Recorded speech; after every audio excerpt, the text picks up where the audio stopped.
Hi வணக்கம். இது நம் கதைகள். இப்போ நம்ம என்ன கதையை பற்றி பார்க்க போகிறோம் அப்படின்னு பார்த்தீங்கன்னா, உறவை தேடி தந்த தெய்வம்.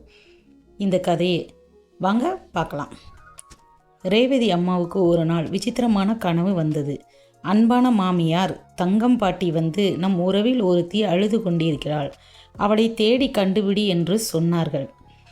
ரேவதி அம்மாவுக்கு குழப்பத்தில் இருந்தபோது இன்னொரு கனவும் வந்தது. அது குலதெய்வ கோயில், அதன் கோபுரங்கள், கலசங்கள் எல்லாமே மின்னின. இன்ன தேதியில் கும்பாபிஷேகம் நடக்க இருக்கிறது என்று ஒரு ஒலி கேட்டது. அதே சமயம் சண்முகம் அப்பாவுக்கு உடல் நலம் குன்றியது. வீட்டில் சோகம் சூழ்ந்தபோது ரேவதி அம்மாவின் மனதில் மாமியார் சொன்ன அழுகை ஞாபகத்திற்கு வந்தது. அது யாராக இருக்கும் என்று யோசித்தார்கள்.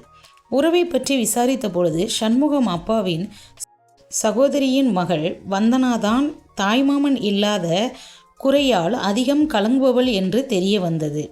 குலதெய்வம் கோயிலுக்கு போவோம், அங்குதான் அந்த கும்பாபிஷேக தேதியில் அவள் இருப்பாளோ என்ற ஒரு நம்பிக்கை பிறந்தது. குடும்பமே பயணப்பட்டது. கோவிலுக்கு போய் சேர்ந்தபோது அங்கே பூசாரியாக நின்றது சண்முகம் அப்பாவின் தங்கை கணவர் ரங்கன் மாமா. பல வருடங்களாக அவர்கள் பேசவில்லை.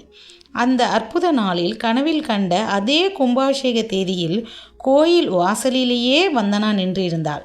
வயதுக்கு வந்த பின் தாய்மாமன் சீர் இல்லாத ஏக்கம் அவளது கண்ணில் இருந்தது. ரேவதி அம்மா அவளை அணைத்து, அழாதே தாயே, உன் தாய்மாமன் உன்னை தேடி வந்துவிட்டார் என்றார்கள். வந்தனா தன் உள்ளத்து வேதனையை மாமா இல்லையே என்று தெய்வத்திடம் அழுது முறையிட்டேன் என்று கண்ணீருடன் சொன்னாள். சண்முகம் அப்பா வந்தனாவை அன்புடன் அரவணைக்க அந்த குடும்ப உறவு இத்தனை வருடங்களுக்கு பிறகு குலதெய்வத்தின் முன் பலப்பட்டது. கனவும் நிஜமும் ஒன்றாகின. அன்றே அனைவரும் ஒன்றாக நின்று ஒரு புகைப்படம் எடுத்தார்கள். அந்த படத்தில் அவர்கள் இருவருக்கும் நடுவே குலதெய்வம் நிற்பது போல் ஒரு ஒளிபிம்பம் பதிவானது. தெய்வம் எப்பொழுதும் நம்முடன் இருக்கிறது. குடும்ப பாசமே நமக்கு பெரிய வரமாகும். இது எங்கள் வாழ்வில் நடந்த உண்மை கதை. நாங்கள் தேடிச் சென்ற தங்கை இவள்தான்.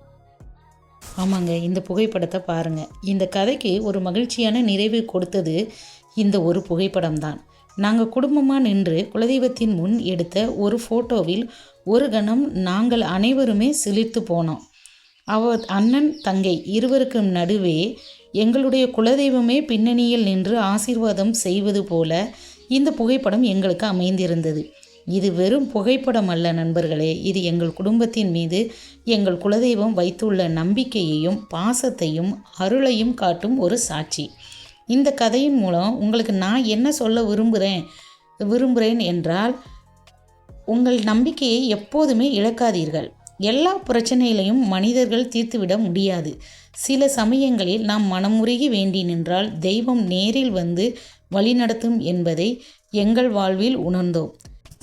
நீங்கள் மனமுருகி அழும் பொழுது உங்கள் குல தெய்வமும் உங்கள் காவல் தெய்வமும் நிச்சயம் ஒரு வழியை காட்டும். எங்கள் வீட்டில் நடந்த இந்த சம்பவம் அதற்கு ஒரு உதாரணம்.